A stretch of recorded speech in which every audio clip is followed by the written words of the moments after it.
दूसरा कुरिन्थी 2 अध्याय उससे 14 पद।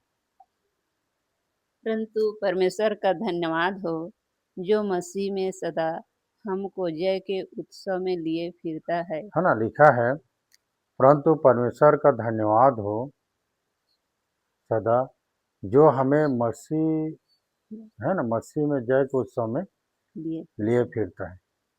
कहने का मतलब ये है कि अगर हम जय प्राप्त करेंगे ना तो बिना मसीह के नहीं कर सकते, बिना मसीह के, है ना। हर चीज़ में अगर जय प्राप्त करना है तो कभी कभी क्या होता है कि बुराई में भी जय प्राप्त करना है ना, कि हमारे जीवन में बुराई तो ज़्यादा नहीं हो रहा है तो बुराई में भी जय प्राप्त करना है।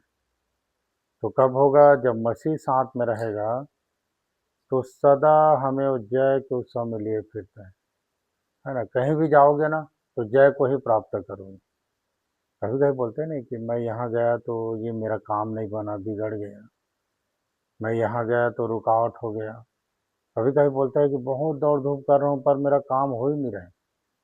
पर यदि मसीह में रहोगे तो सब काम step by step by step by होते जाएगा, है ना। तो इसीलिए लिखा है कि परंतु परमेश्वर का धन्यवाद हो जो हमें मसीह में सदा जय के उत्सव में लिए फिरता है। जय के उत्सव, उत्सव कहने से आनंद, है ना। जब आप जय प्राप्त करोगे तो एक अलग उत्सव मनाते हैं, है ना। कोई काम यदि घर में अगर हो रहा है और वो घर में यदि वो काम पूरा हो गया सब आनंदित हो जाते हैं, कितना उत्सव हो जाते हैं लोग, बहुत अच्छा लगता है। ठीक है, तो इसी बात को, तो मसीह है तब ही जय प्राप्त करोगे, अगर मसीह नहीं है तो जय प्राप्त नहीं कर सकते, है ना। और मसीह को कैसे पाओगे ये भी जरूरी है। देखो मसीह कैसे मिलता है, इसको खुला रखना। अ, रोमी 10:9, रोमी 10 अध्याय उसका 9 पद। कि यदि तू अपने मुंह से यीशु को प्रभु जानकर अंगीकार करे, हाँ, कि यदि तू अपने मुंह से यीशु को प्रभु जान के अंगीकार करे और अपने मन से विश्वास करे कि परमेश्वर ने उसे मरे हुओं में से जिलाया, तो तू निश्चय उद्धार पाएगा। हाँ, सबसे पहली बात तो ये है कि प्रभु यीशु को, है ना, यीशु को प्रभु करके ग्रहण करना पड़ेगा। तब क्या होता है देखो, जब आप उसको प्रभु करके ग्रहण कर लिए तो यूहन्ना 14 उसके 16 पद।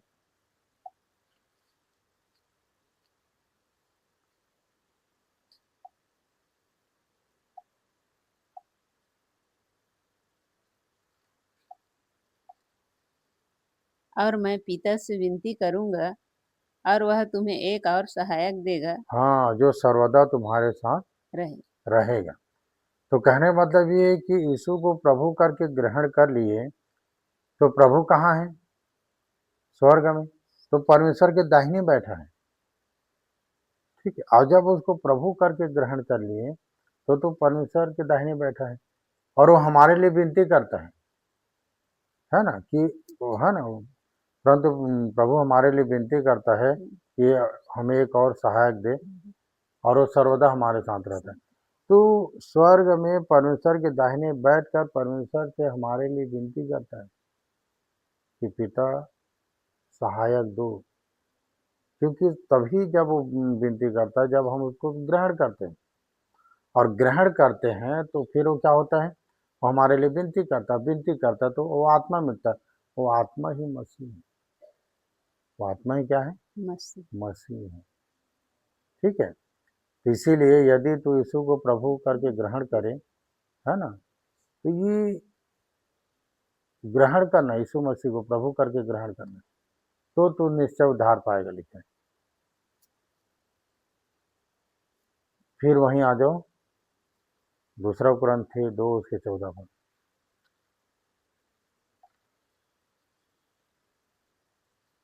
परंतु परमेश्वर का धन्यवाद हो जो मसीह में सदा हमको जय के उत्सव में लिए फिरता है, हाँ, परंतु परमेश्वर का धन्यवाद हो जो मसीह में सदा हमें जय के उत्सव में लिए फिरता फिरता है। है। तो मसीह में अगर हम मसीह में हैं तो सदा जय के उत्सव में लिए फिरे, हमेशा हर बात में जय प्राप्त करेंगे, है ना।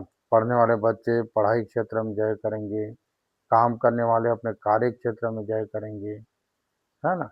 जो जो जिस जिस क्षेत्र में काम कर रहे हैं उसके अनुसार मसीह क्या दिलाएगा, जय दिलाएगा। और सबसे बड़ा जय क्या है, ये बुराई को हरा कर, है ना, अच्छाई में चलना। मतलब जीत किसकी हो गए, अच्छाई खो गया, बुराई को हरा दी। तो ये सब कब होगा, मसीह हमारे साथ रहेगा। और यदि मसीह हमारे साथ नहीं रहेगा तो हम खुद हारे हुए लोग हैं। कैसे हार जाते हैं हम, क्रोध में आ जाते हैं। तो क्रोध में आ गए तो हारे हारे हुए व्यक्ति, है ना। क्रोध में आ जाते हैं, चिड़चिड़ा आ जाते हैं, हाँ, इधर उधर की बात कहने लग जाते हैं। जब मसीह हमारे साथ रहेगा तो सबसे पहले तो हम अपने आप से जीत हासिल करेंगे। तो लिखा है कि परंतु परमेश्वर का धन्यवाद हो जो सदा हमें मसीह में जय के उत्सव में लिए फिरता है और अपने ज्ञान का सुगंध हमारे द्वारा हर जगह फैलाता है, और अपने ज्ञान का सुगंध हमारे द्वारा हर जगह फैलाता है। कैसे ज्ञान का सुगंध हमारे द्वारा हर जगह फैलता है, क्योंकि मसीह हमारे साथ है और जहाँ जहाँ जा रहे हैं वहाँ जय मिल रहे हैं। तो जय मिल रहे हैं तो कभी कभी क्या होता है कि ज्ञान का सुगंध कैसे फैलता है, जब आप कहीं ज्ञान की बात करते हो या वचन की बात करते हो तो संसार के ज्ञान से परमेश्वर का ज्ञान ऊपर है ना। परमेश्वर का ज्ञान क्या है, ऊपर है। तो उसके ज्ञान के, है ना, हर जगह सुगंध सब फैलता है। लोग बोलते हैं कि उसमें मसीह का ज्ञान है ना, उसमें मसीह का ज्ञान है, उसमें परमेश्वर का बुद्धि तो उसके ज्ञान के द्वारा हर जगह हम सुगंध फैलाते हैं, है ना। हर जगह सुगंध, सुगंध कहने से जहाँ आप गए हो और आपको ग्रहण कर ले तो कितना अच्छी बात है, सुगंध सा, है ना। बुराई तो बदबू के समान फैल जाता है, पर अच्छाई सुगंध के समान फैलता है ना, अच्छाई जो है। इसीलिए फिर आगे, क्योंकि हम परमेश्वर के निकट उद्धार पाने वालों और नाश होने वालों दोनों के लिए मसीह के सुगंध है। हाँ, इसीलिए हम उद्धार पाने वालों और नाश होने वालों दोनों के निकट मसीह का सुगंध है। पता है, जो नाश हो गया वो मृत्यु का गंध, और जो जीवन पा गया वो जीवन का सुगंध। इसीलिए परंतु परमेश्वर का धन्यवाद हो जो सदा हमें मसीह में जय के उत्सव में लिए फिरता है, मसीह में सदा जय के उत्सव में लिए फिरता है। तो हमेशा जय प्राप्त करते हैं हर बात में, और तब एक उत्सव करने से एक आनंद हमारे जीवन में बना रहता है कि मसीह हमारे साथ है। तो मसीह कैसे हमारे साथ होता है, यदि तो यीशु को प्रभु, है ना, यीशु को प्रभु करके ग्रहण करे और यह अंगीकार करे, है ना, उसे मरे हुए में से जिलाए तो तीन निश्चय उद्धार पाएगा। जब प्रभु को ग्रहण करते हैं तो प्रभु कहाँ है, तो परमेश्वर के दाहिने बैठा है।